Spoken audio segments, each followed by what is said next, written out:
Hello reception and welcome to your last space lesson, and we are going to do something fun. It's going to be in the form of a quiz. I want to see what you remember from the last 5 weeks of learning all about space. Okay, so you don't need to write anything down, you don't need to make anything. We are just going to go back and forth. I'll ask a question, you pause the video, answer the question, and then I will tell you the answer to the question.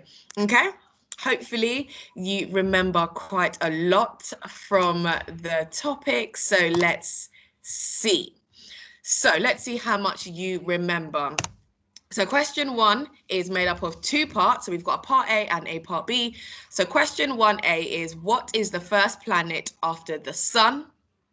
And then question 1B is, which planet is after the Earth in the solar system?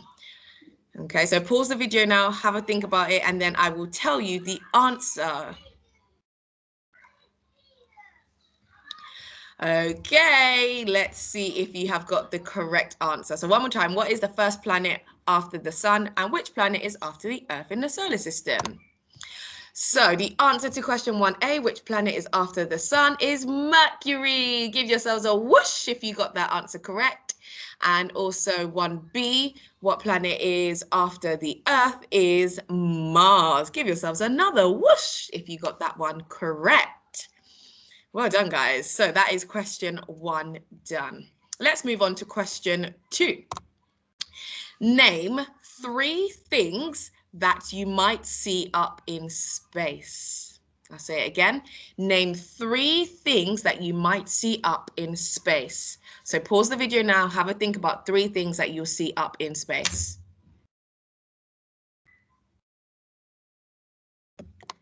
Okay, so I hope you had things like planets, comets, stars, space shuttles and rockets, the International Space Station, shooting stars, satellites, the moon, and the sun as well. Okay, so those you could have had any of those 3 in your list. So I hope you got 3 of those. Or maybe something different like UFOs and aliens as well. How can we forget? So let's move on to question 3. True or false? Okay, so true means, yep, that is absolutely correct. And false means, no, Miss Quadri, you are telling a lie. Okay, so you can get to space on the number 6 bus. One more time, you can get to space on the number 6 bus. Do you think that's true or false? Am I telling the truth or is Miss Quadri lying? Yeah, so pause the video now, have a think about it.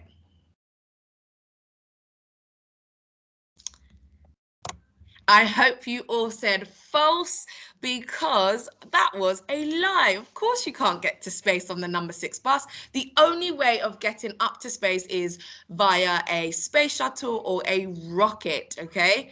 So the answer to question number 3 was false. Let's move on to question number 4. So again, it's split into 2 parts, A and a B. So question 4 is, how long will it take to get into space? That's part A. And part B is, how many days will it take to get to the moon? I wonder if you can remember. So pause the video, have a think about it, and then I will come back with the answer. Okay, so the answer to question 4A, so how long does it take to get into space, is around 150 seconds. Give yourselves a massive whoosh if you remember that one from one of our earlier lessons. And how long does it take to get to the moon is around 3 days. So give yourselves another big whoosh if you remember the answer to question 4, because that was a few weeks ago. So well done if you actually remembered that. And if you didn't, no worries, try again. Let's move on to question number 5. Question number 5 is also split into 2 parts. So the first part is, the Earth orbits what?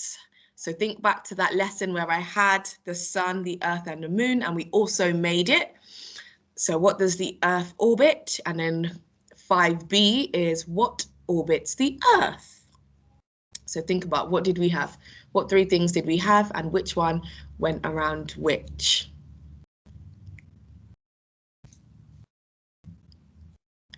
Okay, the answer to question 5A, the Earth orbits the sun. So the Earth goes around the sun on this blue circle here. And then the moon orbits the Earth. So the moon goes around on this white circle here. So as the Earth is orbiting the sun, the moon is orbiting the Earth. Fantastic. Let's move on to question number 6. You are smashing it, reception. Question number 6. What does UFO stand for? If you get this one, I will be so impressed. What does UFO stand for? Pause the video now and have a think about it. Good job. It stands for unidentified flying objects. So remember, we had that lesson where we spoke about aliens and also what they might live in, what they might come to Earth in. It is an unidentified flying object, which is also abbreviated as UFO. Well done, guys. So let's move on to question number 7. Who are the trained people that go up into space? So think about it.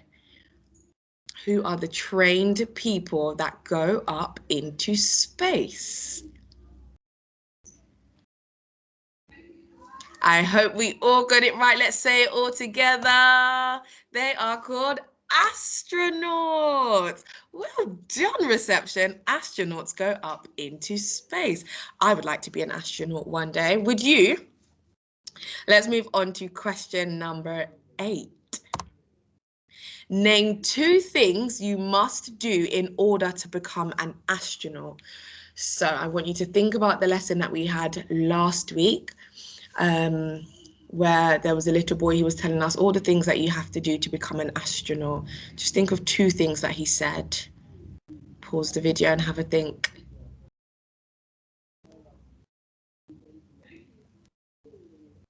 Okay, so the answer to question number 8 is studying biology, studying chemistry, studying physics and engineering. Got to be really good at maths as well, and graduate from university with a master's degree.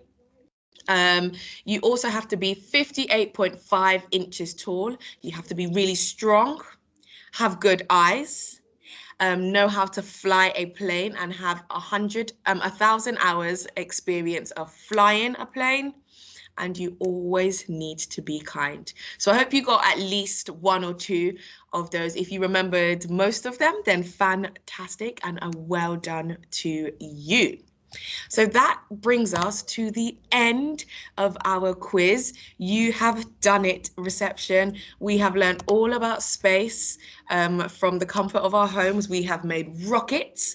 We have made models of the sun, the moon, and the earth, and have understood which one orbits which. We've spoken about aliens and UFOs, what we might see up in space, how long it'll take us to get to space. We've named all of the planets and understood the order of them.